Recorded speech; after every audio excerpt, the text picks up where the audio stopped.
अस्सलाम वालेकुम नाज़रीन, आप देख रहे हैं प्रोग्राम उम्मा डिलाइट। मैं हूं आपका मेज़बान ज़शान अहमद।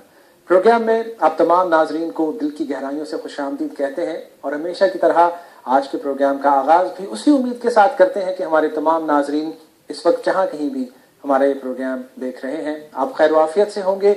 अपने दामन में आपकी सलामती की ढेरों दुआएं समेटे हुए आपका मेज़बान ज़शान अहमद एक बार फिर से प्रोग्राम उम्मा डिलाइट लेकर आपकी खिदमत में हाजिर है।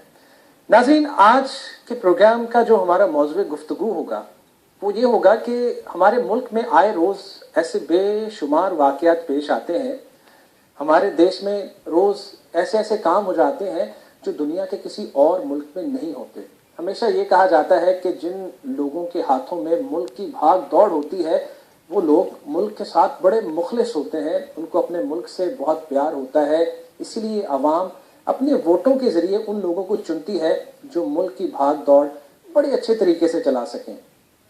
कॉलेज में पॉलिटिकल साइंस के सब्जेक्ट में जमहूरियत की एक तारीफ़ पढ़ी थी जो हमेशा मुझे याद आती है जब भी मैं अपने मुल्क में जमहूरियत को देखता हूँ। और फिर जमहूरियत एक साइड पे उस जमहूरियत से लोगों को क्या फ़ायदा मिलता है, या उस जमहूरियत से लोग फिर वैसे के वैसे ही रह जाते हैं जैसे आज से बरसों पहले थे।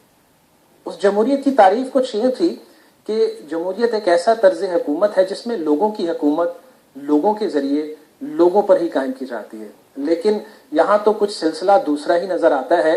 हुकूमत तो लोगों की है, लोगों के ज़रिए भी है, लेकिन लोगों पर कहीं उसका असर जो है वो नज़र नहीं आता।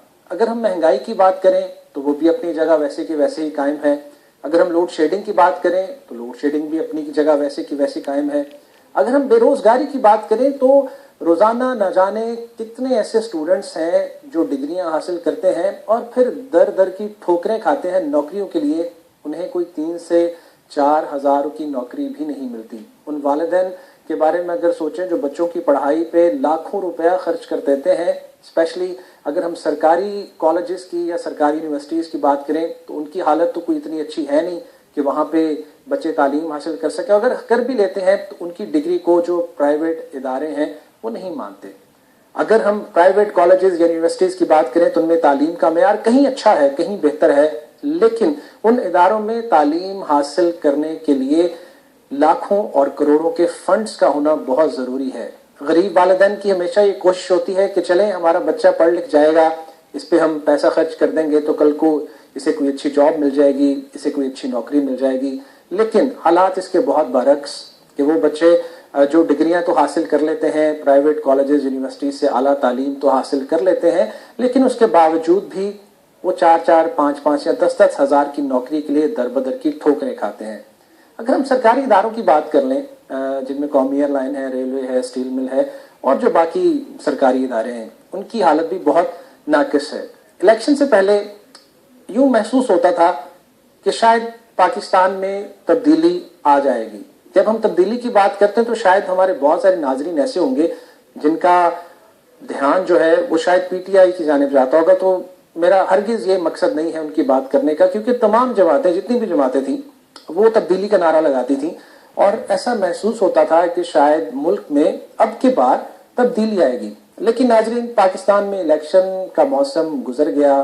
ये मौसम जाते जाते हमेशा की तरह इस बार भी बहुत सारे लोगों की जानें ले गया, बहुत सारे लोग जो हैं वो ज़ख्मी हुए और तब्दीली क्या आई, हुकूमत एक नई बन गई। लेकिन अब देखना ये है कि ये जो नए सियासतदान या जो नए हुक्मरान आए हैं, नए तो नहीं हैं तो काफ़ी पुराने, लेकिन इस बार जो उनको नई हुकूमत सौंपी गई है, देखना ये है कि ये सियासतदान हमारे मुल्क में रहने वाले लोगों के लिए क्या खुशखबरी लाते हैं, क्या खुशी की नवीद लेके आते हैं, ये हमें देखना है। आज हमारे प्रोग्राम में मैंने दावत दी थी, पाकिस्तान से तशरीफ़ लाए हुए हैं चौधरी अनवारुल हक साहब, आज़ाद कश्मीर कानून साज असम्बली के साबिक स्पीकर हैं, इसके अलावा मिनिस्टर भी रह चुके हैं, और चौधरी मोहम्मद इसाक साहब जो कि रोज़नामा औसाफ लंदन के चीफ ब्यूरो हैं और इसके अलावा पाकिस्तानी प्रेस क्लब यूके के नायब सदर भी हैं। लेकिन कुछ वजूहात की वजह से वो थोड़ा लेट हैं, अभी तक पहुंच नहीं पाए।